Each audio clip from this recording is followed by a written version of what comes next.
The winter of 1885 gripped Montana territory with merciless intensity. But it wasn't the bitter cold that brought Zara Ellis to her knees in the snow-covered pasture of Rocking K Ranch. It was the desperate bellowing of a heifer in distress. Blood stained the pristine white powder beneath her gloved hands as she knelt beside the struggling animal, her breath forming thick clouds in the frigid air. She had never delivered a calf before, but with no one else around for miles, the schoolteacher turned her gaze to the darkening sky and steeled herself for what had to be done. "Easy, girl," Zara whispered, stroking the heifer's trembling flank. "We're going to get through this together." The snow had been falling steadily since noon, accumulating over the rolling hills surrounding the small town of Copper Creek, Montana. Zara had been on her way back from visiting a student's home when the blizzard intensified, forcing her to seek shelter at the nearest property. The Rocking K Ranch had appeared through the curtain of white like an answer to her prayers, but when she arrived, she found the ranch house empty and the desperate sounds of labor coming from the nearby cattle pen. Zara removed her heavy coat despite the cold, rolled up her sleeves, and began to assess the situation. The heifer was young, likely experiencing her first birth and clearly struggling. The calf was positioned wrong. Zara could tell that much from the little knowledge she had gleaned from books and conversations with the local ranchers' wives. "Miss, what in tarnation are you doing out here?" The deep voice startled her, and Zara whirled around to see a tall figure trudging through the snow toward her. As he drew closer, she recognized him as Hank Keller, the owner of the Rocking K. She'd seen him in town occasionally, a quiet man who kept to himself, with eyes the color of storm clouds and a reputation as one of the hardest-working ranchers in the territory. "Mr. Keller," she called out, relief washing over her. "This heifer is in trouble. The calf is breech, I think." Hank Keller quickened his pace, reaching her side in seconds. His weathered face registered surprise at finding the town's schoolteacher kneeling in his cattle pen. "Miss Ellis, you shouldn't be out in this weather." His eyes shifted to the distressed animal. "Damn it all, Buttercup's early." Was checking the north pasture when the storm hit. Without another word, Hank knelt beside her in the snow. "You have experience with calving," Zara shook her head. "Only what I've read, but I couldn't just leave her." A look of respect flickered across his features. "Well, you're right about the breech. We need to turn the calf or we'll lose them both." He glanced at her fine dress, now soiled with mud and blood. "This is no job for a schoolteacher, Miss Ellis. You can wait in the house." Zara straightened her back. "I'm already here, Mr. Keller." "Tell me what to do." The rancher hesitated only a moment before nodding. "Roll your sleeves higher and follow my instructions exactly." For the next hour, they worked together in perfect synchronicity. Hank guided her hands with gentle words, teaching her how to reach inside the heifer to find the calf's legs and carefully reposition the unborn animal. The cold numbed Zara's fingers, but she persisted, her determination matching Hank's own. "You're doing fine," he encouraged as Zara's arms trembled from exertion. "Just a little more." Finally, with one last effort, they managed to turn the calf. Buttercup pushed with renewed strength, and soon a wet, slippery calf slid into the world, landing in Zara's waiting arms. "It's a heifer." She cried out, joy overcoming her exhaustion. Hank quickly cleared the newborn's airways and helped Zara place the calf near its mother's head. Buttercup immediately began to lick her baby, a good sign that the bond was forming properly. "We need to make sure she stands and nurses soon," Hank explained, his voice softer than Zara had ever heard it. "Otherwise, she might not make it through the night." They worked together to dry the calf with clean rags Hank produced from a nearby shed. The blizzard continued to rage around them, but within the shelter of the pen, a miracle of life had occurred, warming them despite the freezing temperature. After ensuring the calf was nursing properly, Hank turned to Zara, really looking at her for perhaps the first time. Her auburn hair had come loose from its pins, framing a face flushed with cold and exertion. Her dress was ruined, her hands raw from cold and work, yet her eyes shone with a fierce satisfaction that stirred something long dormant within him. "You're stronger than any ranch hand I've ever worked with, Miss Ellis," he said quietly, genuine admiration in his voice. Not many would have stopped, let alone stayed to help. Zara felt a warmth spread through her chest that had nothing to do with physical exertion. "I couldn't have done it without your guidance, Mr. Keller." "Hank," he corrected her, a rare smile softening the hard lines of his face. "After what we just went through together, I reckon we can use first names." "Zara," she offered in return, suddenly very aware of how close they were standing. The moment was interrupted by another bellow from across the pen. Hank's head snapped up. "Another one starting. This storm has them spooked sometimes that can trigger early labor." "Show me what to do," Zara said without hesitation, already moving toward the sound. Hank looked at her with something like wonder. "You sure about this? You've already done more than enough." Zara met his gaze steadily. "I'm sure." As the blizzard howled outside, they moved from cow to cow, delivering 3 more calves before the worst of the storm passed.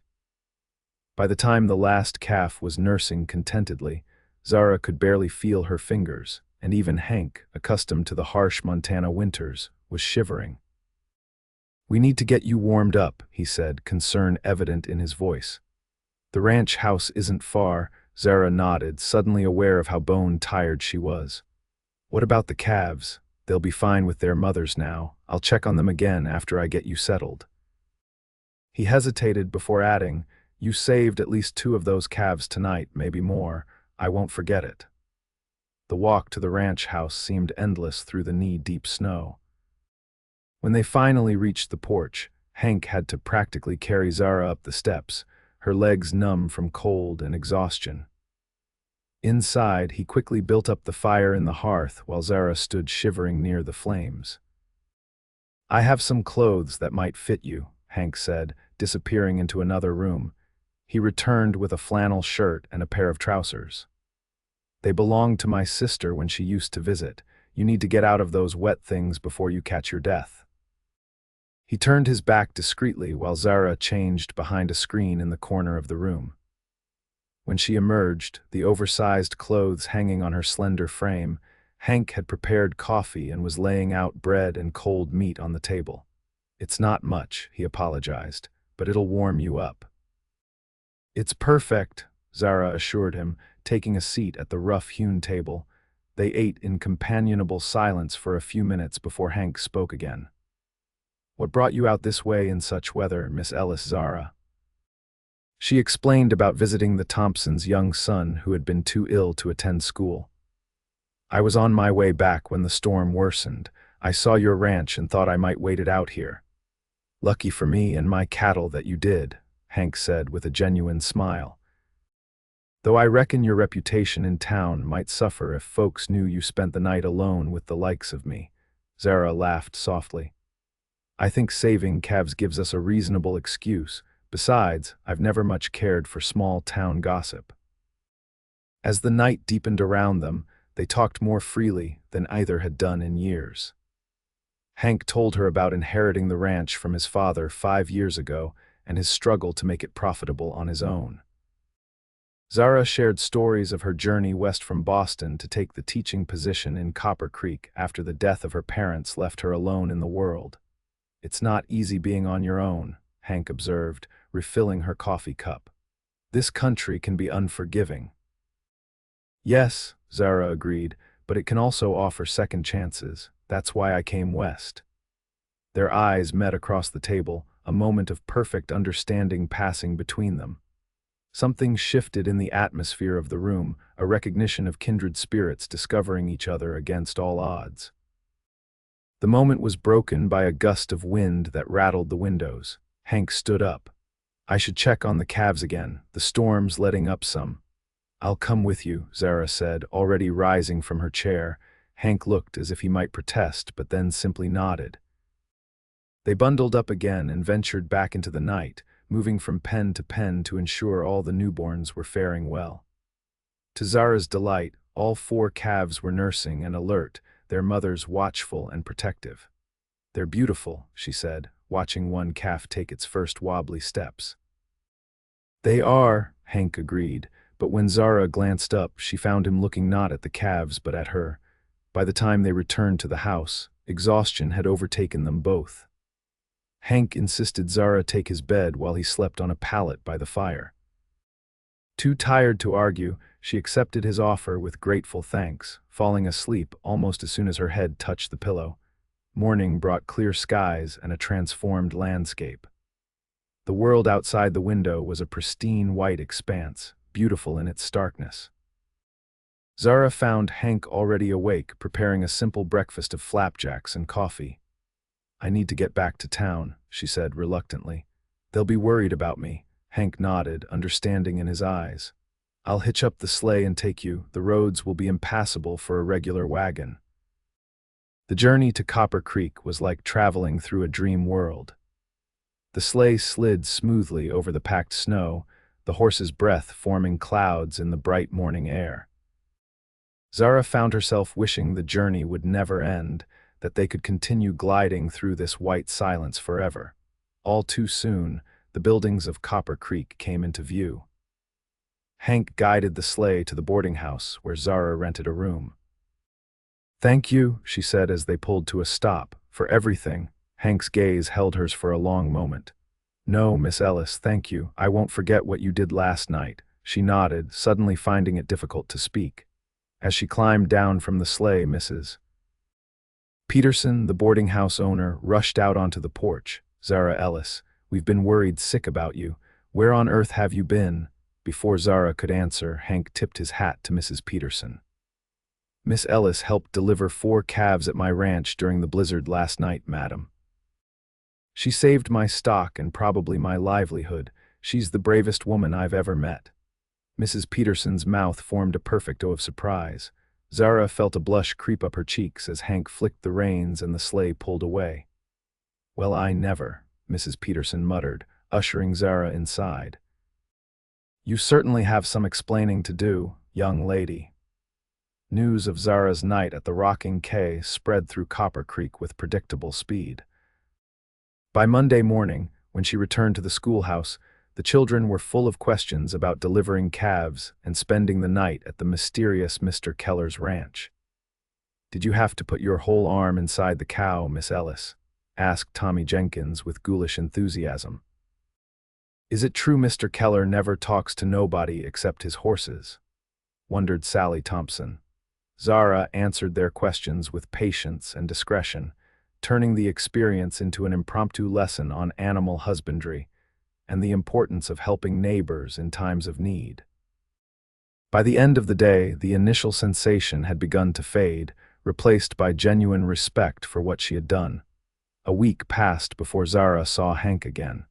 She was leaving the general store when his tall figure appeared before her on the boardwalk. "Miss Ellis," he greeted her, removing his hat. "I was hoping I might find you in town today, Mr. Keller," she returned with a smile. "How are the calves? Growing stronger every day," he said, a hint of pride in his voice. "And their mothers are doing well too." An awkward silence fell between them, filled with unspoken thoughts. Finally, Hank cleared his throat. "I was wondering if you might consider coming out to the ranch on Saturday. The Thompsons are bringing their boy for a visit. Thought seeing the calves might cheer him up after his illness.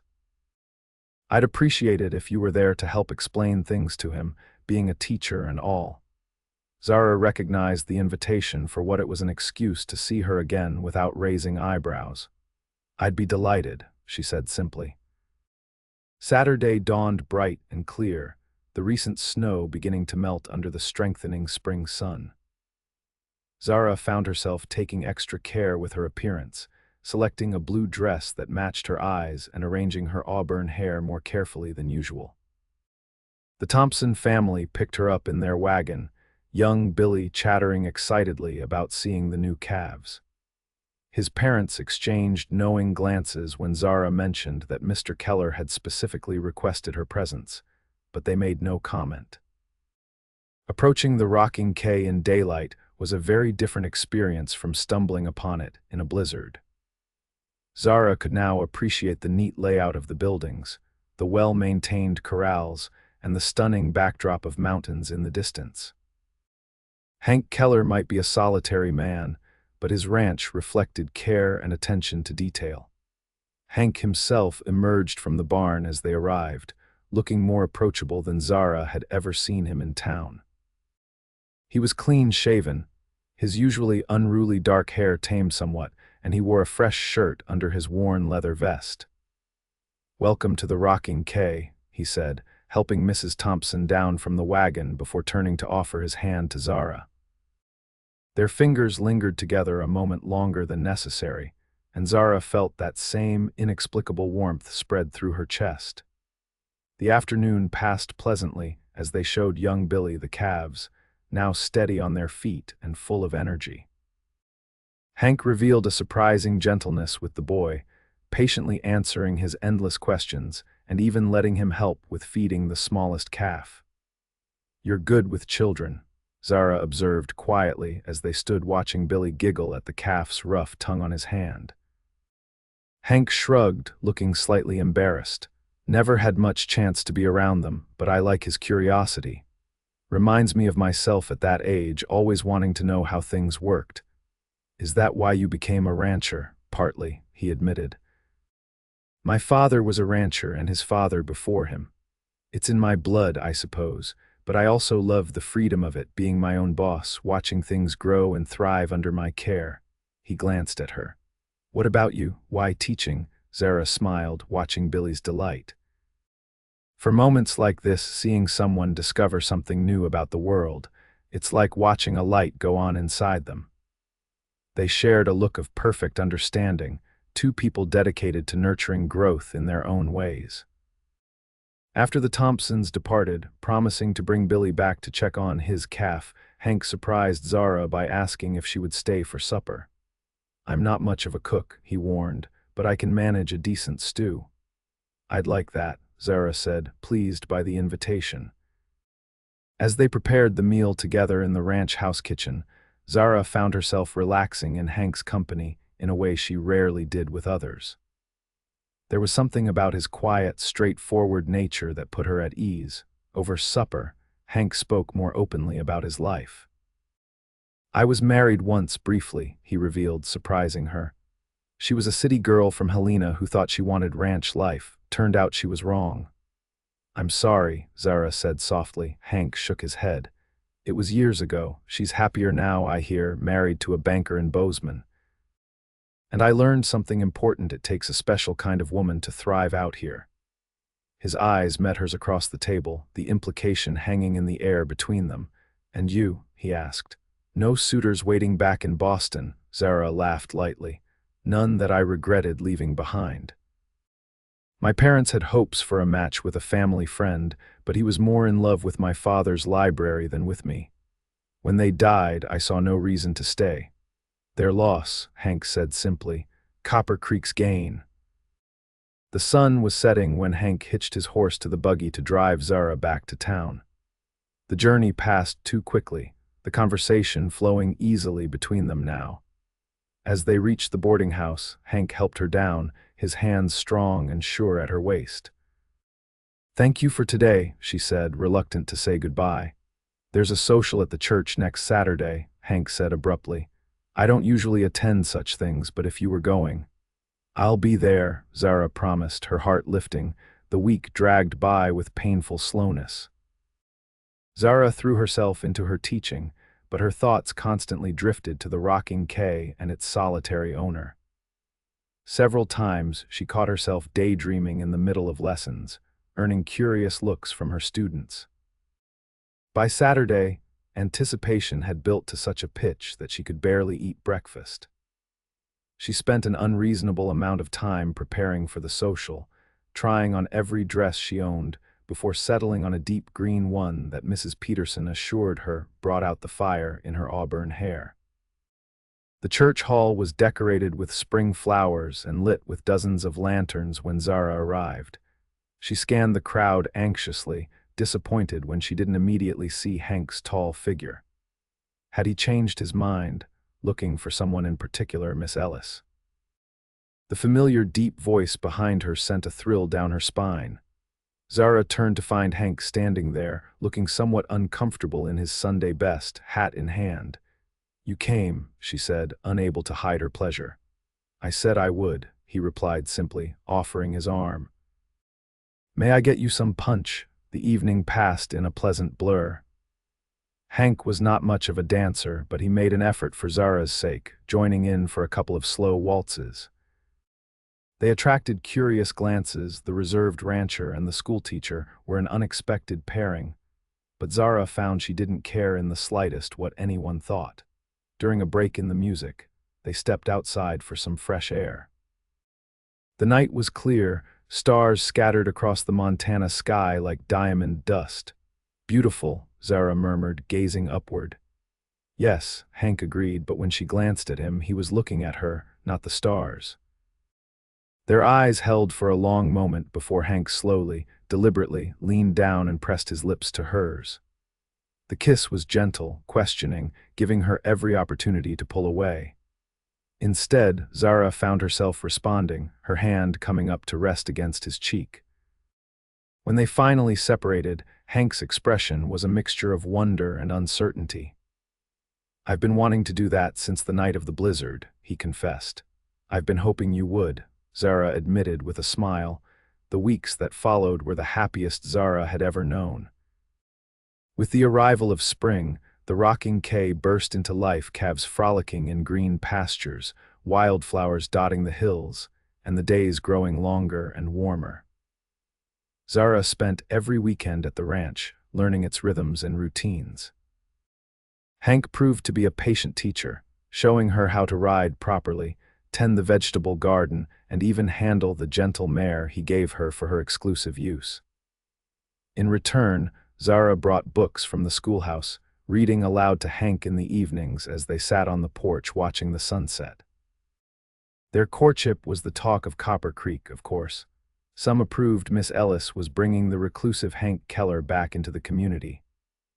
Others were less enthusiastic. A schoolteacher should set a better example than to spend so much time unchaperoned at a bachelor's ranch. Zara paid the gossip no mind. For the first time in her life, she had found someone who valued her strength as well as her gentleness, who saw her as an equal partner rather than a decorative accessory. As spring gave way to summer, Zara found herself dreaming of a future at the rocking K.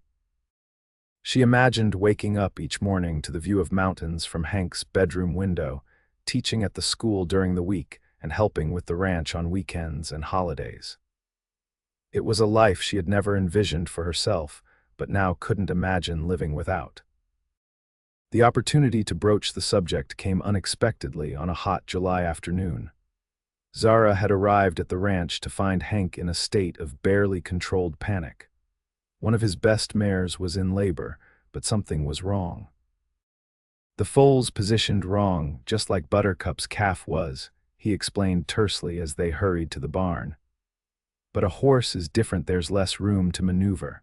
For hours, they worked together to save the mare and her foal. Zara's smaller hands proved crucial, able to reach in and help reposition the foal when Hank's couldn't. By the time the exhausted mare finally delivered a healthy filly, the sun was setting, and both Hank and Zara were drenched in sweat and trembling with fatigue. "We did it," Zara whispered, watching the wobbly foal take its first tentative steps toward its mother. Hank didn't respond immediately. When Zara looked up, she found him watching her with an expression she couldn't quite decipher. "What is it?" she asked. "Is something wrong?" He shook his head slowly. "Nothing's wrong. I was just thinking how right you are here, Zara, how right we are together." He reached into his pocket and pulled out a small, worn velvet box.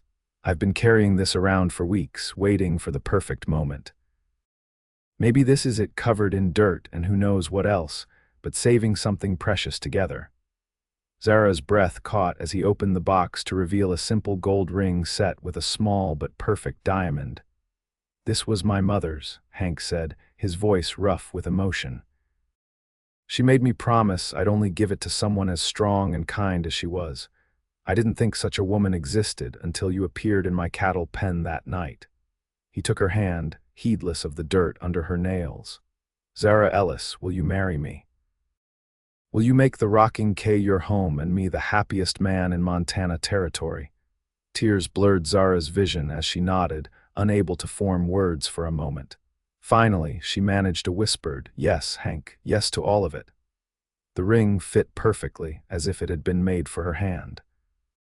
Hank pulled her close, his kiss far less tentative than their first one had been, full of promise and passion. "When?" he asked simply when they finally broke apart. "As soon as possible," Zara replied without hesitation. "I don't want to waste another day not being your wife." They were married 2 weeks later in the same church hall where they had danced at the social. The entire town turned out for the event. Even those who had disapproved of their courtship couldn't resist witnessing the union of the schoolteacher and the rancher. Young Billy Thompson proudly served as ring bearer, while his mother stood as Zara's matron of honor.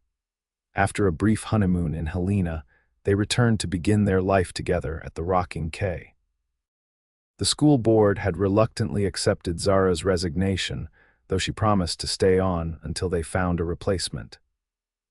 In the meantime, she divided her time between teaching and helping Hank prepare for the coming winter.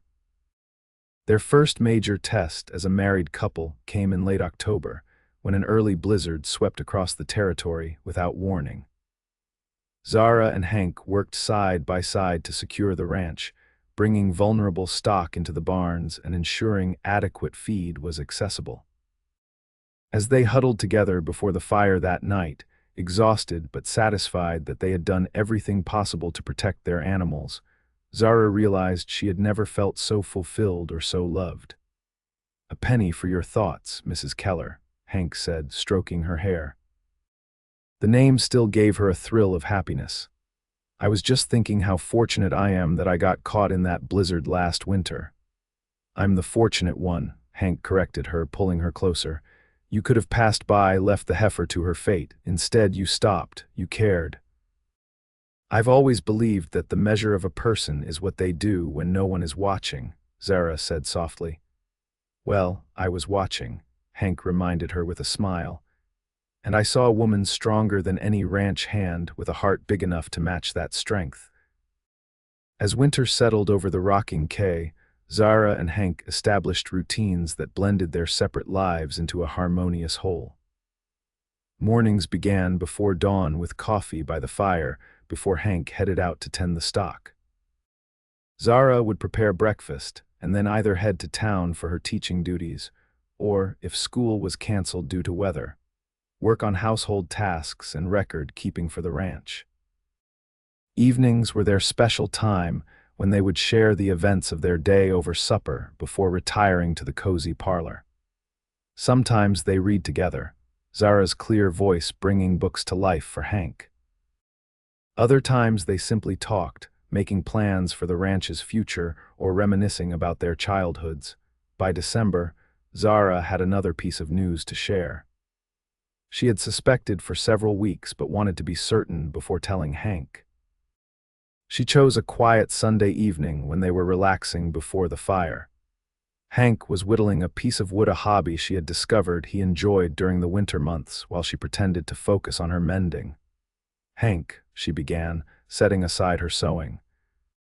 "Do you remember how you once said you wanted to see things grow and thrive under your care?" He looked up, a quizzical expression on his face. "I recall something like that, yes." "Well," Zara said, unable to keep the smile from her lips, "I believe we'll have something new growing and thriving here at the Rocking K come summer." For a moment, Hank looked puzzled, then understanding dawned in his eyes. "Zara, are you saying?" She nodded, her hand moving instinctively to rest on her still, flat stomach. "Dr. Morrison confirmed it yesterday. We're going to have a baby, Hank." The whittling knife and piece of wood fell forgotten to the floor as Hank crossed to her in 2 long strides, gathering her into his arms. "A baby," he repeated, his voice thick with emotion. "Our baby." As he held her, Zara felt his shoulders shake slightly and realized with surprise that her strong, stoic husband was crying. She had never seen him shed tears, not even during their wedding. "Are you happy?" She asked softly, though she already knew the answer. "Happier than I ever thought possible," he whispered against her hair. "You've given me everything, Zara, everything that matters in this life."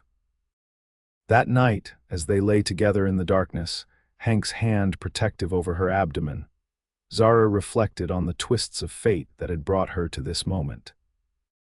If the blizzard hadn't struck, if she had chosen a different path back to town, if she had ignored the struggling heifer, any small change might have resulted in a completely different life. "What are you thinking about now?" Hank murmured sleepily. "How grateful I am for that snowstorm," she replied honestly. He chuckled, the sound rumbling through his chest beneath her ear. "I've never heard anyone express gratitude for a Montana blizzard before." "Well, it brought me to you," Zara pointed out. "And now here we are, creating a family together." "A family," Hank repeated, wonder in his voice. "I never thought I'd have one of my own." "Get used to the idea, Mr. Keller," Zara teased gently. "In about 6 months, this house is going to be filled with baby cries and tiny footsteps." "I can't wait," he said sincerely, tightening his arms around her. As her pregnancy progressed, Zara continued teaching as long as possible. The school board had found a replacement, a young woman from St. Louis who would arrive in the spring, but until then, Copper Creek's children still needed their education. The townsfolk watched Zara's changing figure with knowing smiles. Several of the ranchers' wives organized a quilting bee to create a baby blanket, and Mrs. Peterson knitted tiny booties and caps in both blue and pink, just to be prepared. Hank became even more protective, insisting on driving Zara to and from school each day regardless of the weather. He hired additional help around the ranch, determined that Zara should not strain herself with chores. "I'm pregnant, not invalid," she reminded him more than once, but secretly she was touched by his concern. The winter passed into spring, bringing new life to the rocking K once again. Calves and foals appeared in the pastures, and the garden Zara had expanded the previous summer began to sprout green shoots. As her own body grew rounder with their child, Zara found herself more attuned than ever to the cycles of nature around her. In late May, just as Zara was preparing to officially hand over her teaching duties to the new schoolmistress, she experienced her first contraction while writing on the blackboard. She managed to finish the school day, not wanting to alarm her students, but by the time Hank arrived to drive her home, she knew their baby was on the way. "It's too early," he protested, his face pale with worry as he helped her into the wagon. "Only by a few weeks," Zara assured him, wincing as another contraction tightened her abdomen. "Babies come when they're ready, not according to our schedules." The journey back to the ranch seemed interminable, each bump in the road causing Zara to grip the seat until her knuckles whitened. By the time they arrived, the contractions were coming regularly, and Hank was nearly frantic. "I'll ride for the doctor," he said as he carried her into the house. Zara caught his arm. "There's no time, Hank. This baby is coming fast." "But I don't know what to do," he protested, real fear in his eyes. Zara managed a smile through her pain. "Yes, you do. You've delivered countless calves and foals. The principle is the same." "This is different," he insisted. "This is you and our child." She squeezed his hand. "And there's no one I trust more to help bring our baby into the world." Something in her words seemed to steady him. Hank took a deep breath and nodded, his expression shifting from panic to determination. "All right, tell me what you need." For the next few hours, they worked together one last time as a childless couple, preparing for the new life that would change everything. Hank brought clean linens and water, helped Zara change into a nightgown, and positioned her comfortably on their bed. As the labor intensified, Zara found strength in Hank's unwavering presence. He wiped her brow, encouraged her through each contraction, and reminded her to breathe when the pain became overwhelming. "You can do this," he told her repeatedly. "You're the strongest woman I know, Zara Keller." Just as the sun was setting, casting golden light through the bedroom window, their daughter entered the world with a lusty cry that brought tears to both her parents' eyes. "She's perfect," Hank whispered, carefully placing the swaddled infant in Zara's arms after cleaning and examining her. 10 fingers, 10 toes, and your auburn hair. Zara gazed down at their child, overwhelmed by a love more powerful than anything she had ever experienced. "Hello, little one," she murmured. "We've been waiting for you. What shall we call her?" Hank asked, perching carefully on the edge of the bed, his finger captured in the baby's tiny but surprisingly strong grip. Zara considered for a moment. "Hope," she decided, "because that's what she is, our hope for the future." "Hope Keller." Hank tested the name and nodded his approval. "It suits her." As the new family settled in together, Dr. Morrison finally arrived, having been delayed by another birth in town. He examined both mother and child, pronouncing them healthy and complimenting Hank on his midwifery skills. "You've got a natural talent, Keller," the doctor said with a chuckle.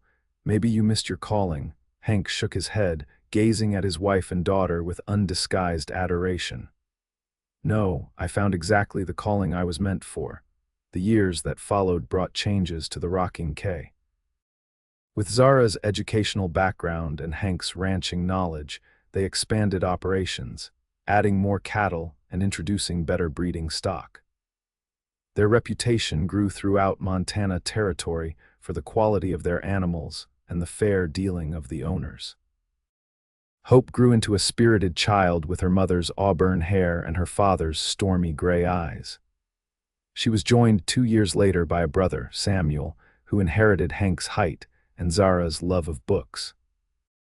The ranch house expanded as well, with new rooms added to accommodate the growing family, and the library Hank insisted on building for Zara when she expressed missing her teaching work. Eventually, that library became the setting for informal lessons for Hope, Samuel, and the children of neighboring ranches too far from town to attend the school regularly. Through it all, the harsh winters and bountiful summers, the good years and the lean ones, the joys of watching their children grow, and the inevitable sorrows that life brings, Hank and Zara remained partners in the truest sense. Their love, born in a blizzard and tempered through shared challenges, only deepened with time.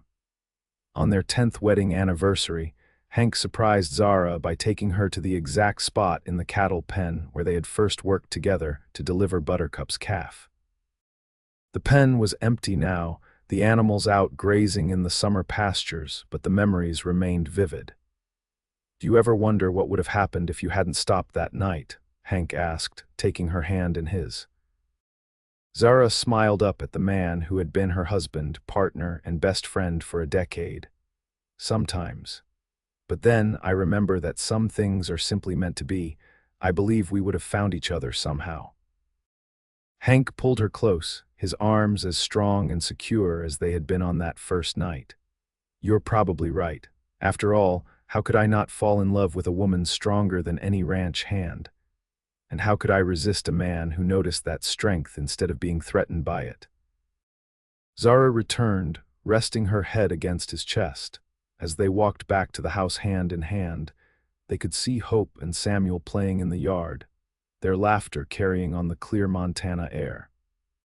The rocking K spread out around them, the results of their shared vision and hard work evident in the well-maintained buildings, the fat cattle in the pastures, and the general air of prosperity that had replaced the struggling ranch Hank had inherited. "We built something good here," Hank said quietly, pride evident in his voice. "Yes," Zara agreed, squeezing his hand, "something very good indeed." That evening, after the children were asleep, they sat together on the porch swing Hank had built the previous summer, watching as the stars appeared one by one in the darkening sky. The air was sweet with the scent of wildflowers, and somewhere in the distance, a coyote called to its mate. "I have something to tell you," Zara said after a comfortable silence. "Something I've suspected for a few weeks now." Hank turned to her, eyebrows raised in question. "It seems our family is going to grow again," she said, her smile radiant in the fading light. "By next spring, Hope and Samuel will have a new brother or sister. Joy spread across Hank's features, as unrestrained as it had been the first time she'd shared such news. "Really, are you certain?" "As certain as I can be without the doctor's confirmation," Zara assured him. Hank pulled her into his arms, his kiss tender and full of promise. When they finally separated, he kept his forehead pressed to hers, his voice soft with emotion. "After all these years, you still amaze me, Zara Keller, as you do me," she whispered back.